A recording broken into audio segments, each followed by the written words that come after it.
Welcome back to another episode of the Bear Trap on the Boomer Bust channel, a Bears podcast by a Bears fan. I'm your host, Terry, and today, oh God, we have a new quarterback. I just want to start off by saying how funny it is with the number of people that were just completely convinced we were bringing Trubisky back.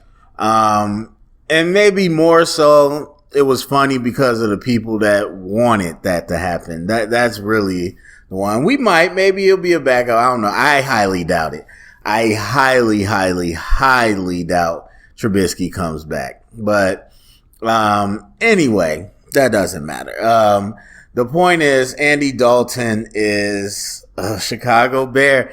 I'm going to be honest with you. It's been hard sitting here watching all of this happen. And I was thinking about this today because this happens every year. We know free agent, frenzy.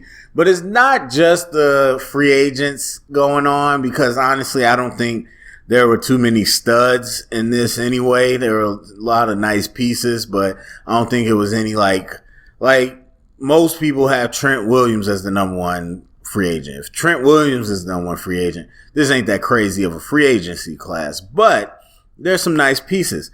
The thing that got me is seeing these deals. Now, I have to believe that has to do with the TV contract coming up. I have to believe that has to do with the limited cap space that they have for next season. But in any event, the majority of the deals are between 3 and 4 years. I don't know why. I just feel like I wouldn't say I don't know why. I feel like that's not a huge investment. And so even if you were on the fence about pursuing somebody for a certain number or whatever, I just feel like this is the perfect year to really go for it without actually having to sink a lot of money into it. Obviously, when you're talking about quarterbacks, whatever, they're going to have big money. But a lot of these players, not only are they getting a lot of guaranteed money up front because of the cap hit, but also they're not getting really long contracts. And I just feel like this is the perfect time to go after something. And I feel like the Patriots are showing that. I mean, a lot of people are showing it, but the Patriots don't typically do that. And I think there's a reason they did it this time. Not just because Tom Brady's not there, because Tom Brady's cap hit was never crazy. There's a reason they did it because it made sense to do it this time. And then you got some teams that are always usually aggressive. But that was the disappointing part for me, to see a lot of pieces that I thought could do pretty well. And the number of options you have. You got options in a normal year, but this year, with the advent of voidable years, with people trying to restructure, I just feel like you could have did some trades. There's a lot of things you could have did. People were trying to get rid of people, and it's just, I feel like we could have did more. Now, obviously, it's not over, and we'll still see what we do. But yeah, that's how I felt. All right, now Andy Dalton.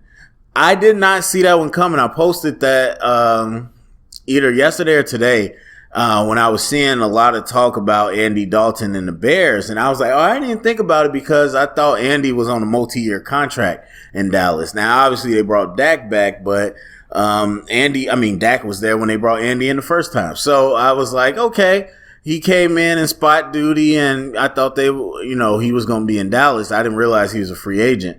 But even if I did know that, I wouldn't have really thought about Andy Dalton as a target because he's definitely not young. He's definitely in the bridge area of a quarterback, but I don't know. It just felt like everybody kind of felt that his ship had sailed. And I mean, I don't pile on Dalton like people did in Cincinnati. I don't really pile on players too much anymore, especially quarterbacks. There's a lot that goes on and goes into your performance. But watching him play in Dallas, it was very hot and cold. Dallas was on TV a lot. It was very hot and cold. I mean, But the thing to me is you had CeeDee Lamb, Amari Cooper, Mike Gallup, all three like legit receivers. I mean, Amari might be more top tier. And Allen Robinson, as great as he is, I'm not sure that our weapons equal up to that. And so if you were hot and cold with that, what exactly are we expecting him to do with us? Now, it's a 1-year deal, definitely a bridge type deal, but I think this kind of gives me insight into what they might be trying to do, which is draft a younger quarterback. And so I've said before that I didn't really feel like they would be invested enough power as far as Ryan Pace and Matt Nagy to do something crazy. And so despite the fact I don't believe that Russell Wilson and Watson are available as people think, despite that fact and despite other, quarterbacks that potentially were out there, I just did not feel like the Bears were going to give them enough power to give away assets if they only going to be here for the next year. And so, but it was still a chance. There were some middle of the road quarterbacks that we could have went after. But when you go with a guy like this, it's a 1-year deal. Obviously, it's short term. When everybody knows the GM and the coach have 1 year to turn this around. And when the mandate is to find a better quarterback, it's just a very small likelihood in my mind that you are looking at Andy Dalton as the answer, like the answer. And I'm talking, to me, this means that another quarterback's coming. Now, if you were going to have a vet, like let's say Mariota, I mean, I think a lot of these markets have passed, but let's just say you were going after Mariota or you were going after Derek Carr or a Tua, something like that. Tua's not kind of young, but either way, if you were doing that, I don't think you bring in Andy Dalton as well, because that don't really make sense. You don't need him there if you're going to bring in a guy like that that's on the younger side that's going to come in and you expect to be your person.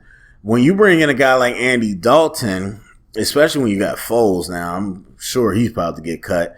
But when you bring in Andy Dalton, that usually means that you want to have somebody that's going to be a person to bridge over the next quarterback. And if you're bridging them over, they're usually pretty young.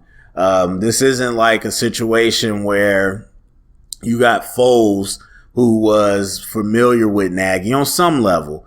Now, there's sometimes you bring in a guy that is just really familiar with the system, really understands your offense, and you still bring in another veteran, but that's a good quarterback or a good guy for the quarterback room. I don't think Andy Dalton's that type, especially that's not his history with Nagy or any of these people. So I think he is here to bridge over a relatively young, probably a rookie quarterback. And so now the sights turn to the draft, where we're wondering, because we haven't really done anything. I mean, we signed some people, but we haven't moved any assets. We restructured some contracts, but we haven't really done anything. So now the sights turn to the draft to wonder, are we going to be moving something around pretty soon to move up in the draft? Or are we loading up something to move up on draft day?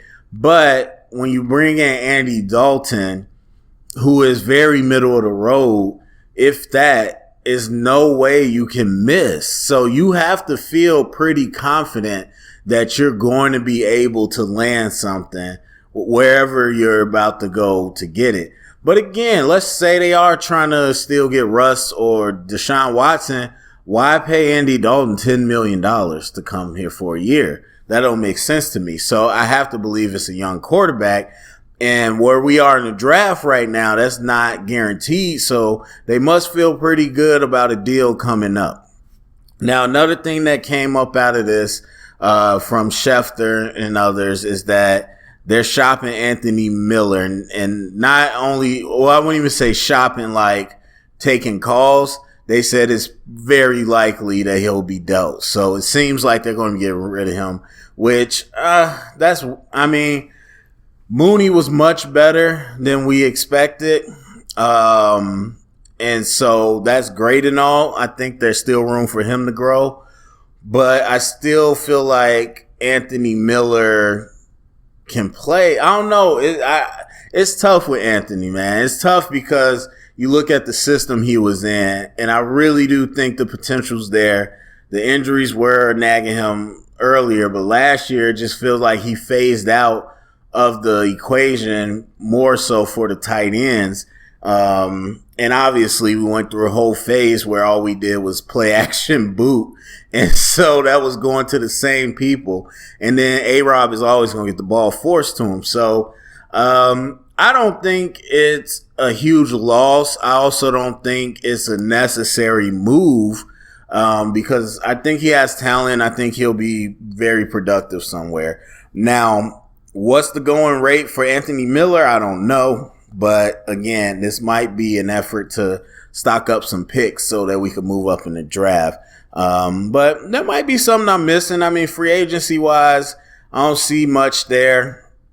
Again, the quarterback market is pretty much done as far as the vets, but maybe it's something I'm not seeing. I feel like this is a rookie quarterback move. And obviously, I think they want Andy Dalton to be the stable hand at first. But make no mistake, they're going to transition over to the young quarterback fairly early and then have Andy Dalton one of the more coveted backups. So they're looking at him in a dual role and probably feel like he's worth that money.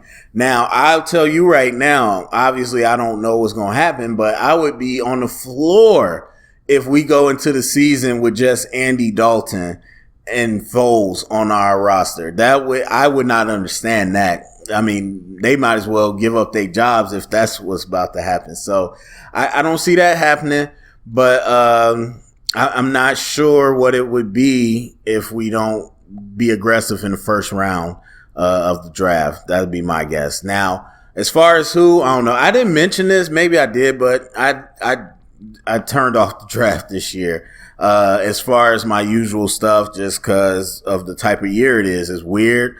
And it's already hard to fit it in. So instead of trying to force all that, I just said, hey. Now, when we draft some players, obviously I'm going to go through the tape. I'm going to talk about them and break it down. If there's certain players y'all want to see me look at tape for, then definitely let me know. But, yeah, as far as the whole draft thing, it's more of a hiatus year. So with that being said, I don't know. I mean, obviously I still know the top quarterbacks. I don't know who we would be targeting. Especially if you're talking about giving up significant capital. I don't know that I have belief in anybody outside of Trevor Lawrence as far as that, but it seems like we might do it. But a lot of people felt that way about Jordan Love last year, and we saw what happened with that. So, but as far as our moves, it seems like it's pretty, what's the word? It's pretty likely that we'll be giving up something to move up. But I would be shocked if we just roll with Andy Dalton, especially on a 1-year deal. Makes no sense. So anyway, that's it for me. Go down in the comment section. Let me know what you think. Share it around. Get the conversation started. Thumbs up, subscribe. And remember, stay up and bear down.